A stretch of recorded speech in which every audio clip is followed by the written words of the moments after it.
లోకాయుక్తగా justice Mallikarjunarao ప్రమాణం. హాజరైన ముఖ్యమంత్రి చంద్రబాబు. ఆంధ్రప్రదేశ్ లోకాయుక్తగా హైకోర్టు విశ్రాంత న్యాయమూర్తి జస్టిస్ తల్లాప్రగడ మల్లికార్జునరావు మంగళవారం ప్రమాణం చేశారు.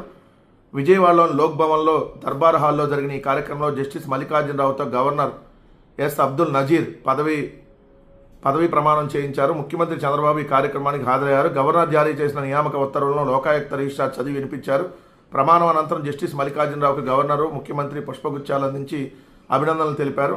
పలువురు హైకోర్టు న్యాయమూర్తులు జస్టిస్ మల్లికార్జునరావుకి శుభాకాంక్షలు తెలిపారు. తెలుసు కదా, జస్టిస్ మల్లికార్జునరావు గారు అందరికీ నోటెడే కదా.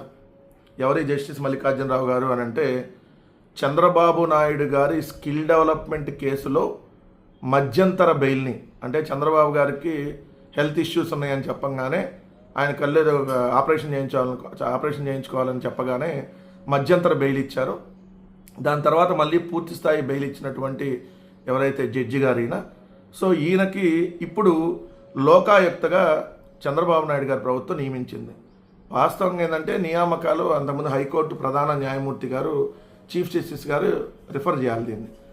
ఆయనే ఎవరిని లోకాయుక్తగా ఎవరు ఉండాలనేది హైకోర్టు చీఫ్ జస్టిస్ గారి నేతృత్వంలో ఉండేది.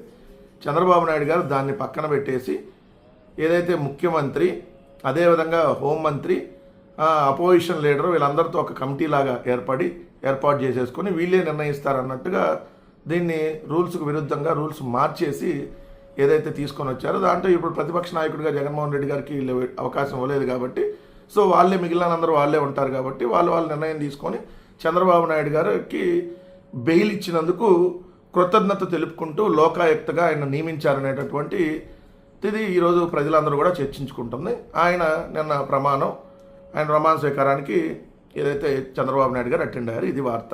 ఇప్పుడు అర్థమైంటుంది కదా, తల్లాప్రగడ మల్లికార్జునరావు గారు ఎవరు అనేది. ఇది అసలు వాస్తవం.